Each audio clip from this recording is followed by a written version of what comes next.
Guys, welcome back to my channel details of Ahana. তো আজকে আমি তোমাদের সাথে একটা কথা বলবো। সে কথাটা হচ্ছে খুব ইন্টারেস্টিং।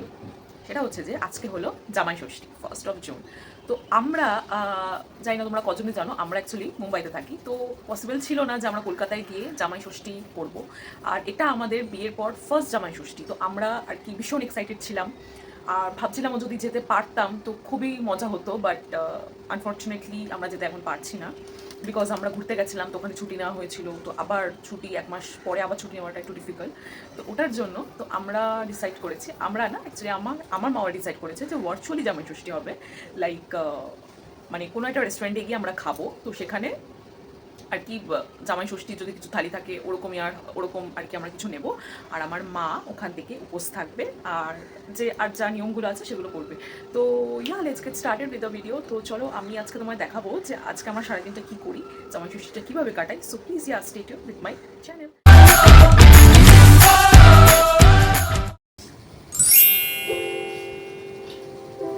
2000 years later. তো আমরা এখন বেরিয়ে গেছি জামাই ষষ্ঠীর খাওয়ার জন্য।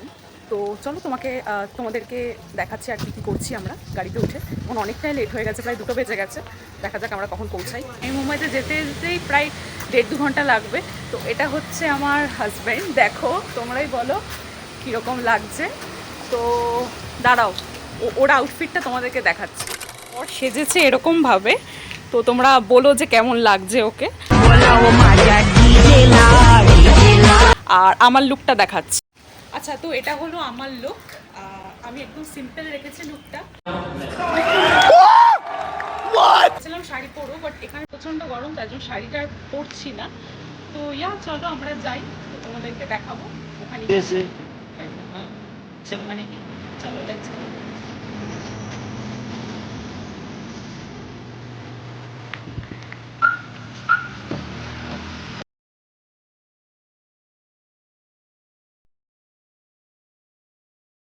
প্রায় 3টে বাজে, আমরা কিন্তু এখনো পৌঁছাতে পারিনি, ঠিক আছে। আমরা বেরোলাম হচ্ছে 2টো হবে বোধহয়। তো প্রায় অনেকটাই লেট। মা ফোন করেছিল যে এত লেট হয়ে গেছে, এখনো তোরা যাসনি, পৌঁছাসনি। বাট কী করবো, আমার বরটা এত লেট, ও সব জায়গাতে যেখানেই যাবে খালি লেট করে। হ্যাঁ, বাট কথাটা হচ্ছে যে আমি ওর থেকে একটু রিভিউ নেবো। মানে ওকে তো ভালো লাগছে, জামাই হিসাবে যাচ্ছে। আমি রিভিউ নেবো যে আমাকে কেমন লাগছে, সেটা আমি ওর মুখ থেকে শুনতে চাই। বলো যে কেমন লাগছে আমাকে। এক কথায় বলবো না, দু কথায়? এক কথাতেই বলো যে কেমন লাগছে। ও লাভলি, একটু জোরে বলো। দারুণ লাগছে। আচ্ছা, অনেস্টলি মানে ওকে বেসিক্যালি শাড়িটা তো ভালোই লাগে, বাট কুর্তিতে এত ভালো লাগে জানতাম না। সেটা দেখে আজকে বুঝলাম, সত্যি খুব সুন্দর লাগছে। সেটাই দেখো। আমাকে কেমন লাগে সেটা আমি বলা দরকার বেশি। জামাই ষষ্ঠী না, হ্যাঁ। তো আমি প্রথম জামাই, একটু খেতে যাচ্ছি। না, তোমাকেও সত্যি খুব ভালো লাগছে। কতটা মানে বেশ ভালো লাগছে। তার মধ্যে তুমি চুলটা কেটেছো না, তার জন্য আর জানি না কেন একটু বেশি ইয়াংও লাগছে দেখতে। তোকে আমি এমনি ইয়ং নাই? হ্যাঁ, তুমি ইয়াং অফকোর্স, অফকোর্স, বাট তাও আরও বেশি ইয়াং লাগছে মনে হচ্ছে।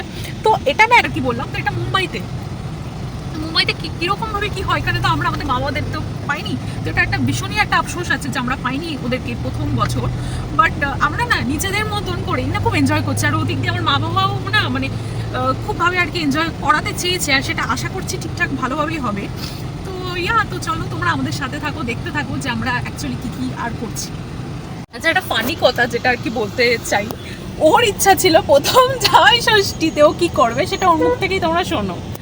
ইচ্ছে এটাই ছিল যে ভেবেছিলাম এক হাতে একটা ইলিশ মাছ ধরে নিয়ে যাবো, গোটা ইলিশ উইদাউট কাটা, অ্যান্ড আরেকটা হাতে রসগোল্লার হাঁড়ি। এই দুটো ধরে ধুতি পরে একদম ডাইরেক্ট যাবো শ্বশুর বাপের কাছে। একদম বাট ওই রকম যাওয়া সেটা আনফর্চুনেটলি হচ্ছে না, বাট ঠিক আছে, নেক্সট টাইম যদি হয় নিশ্চয়ই। A few inches later. আমরা এখন এসে গেছি এখানে খেতে, বং আড্ডাতে। গন্ধরাজ ঘোল আপাতত খাচ্ছি, তারপর এখন অর্ডার দিয়েছি, দেখা যাক কী কী আসে অর্ডারে। তো এখানে বেশি জোরে কথা বলতে পারছি না বিকজ এখানে অনেক লোক আছে। তো তো এটা এখন খাচ্ছি একটা গন্ধরাজ ঘোল। তারপরে আপাতত এখন কয়েকটা মেনু অর্ডার দিয়েছে, ওগুলো আসবে। মেনুতে ছিল ভাত, মুগের ডাল, ঝুরঝুরি আলু ভাজা, লুচি, আলুর দম, মাটন, তারপরে ইলিশ ভাপা, তারপরে মোচার চপ। আর মাটনগুলো তো খুবই ভালো ছিল, একদম সফট তুলতুলে ছিল। আর পোলাও নিয়েছিলাম তার সাথে একটা গলদা চিংড়িও নিয়েছিলাম, ওটা ক্লিপসটা নেওয়া হয়নি। এক কথা বলতে খাবারগুলো খুব ভালো ছিল, কারণ অনেক দিন পর বাঙালি খেয়ে না খুব ভালো লাগছিল। তারপরে আমরা রাত্রেবেলায় ডিসাইড করলাম যে আমরা বিচের সামনে কোথাও একটা যাব, তো ওখানে দারুণ হাওয়া দিচ্ছিল, তো আমরা গেছিলাম ওখানে একটু টাইম স্পেন্ড করতে। তো yes, that was it, thank you for watching.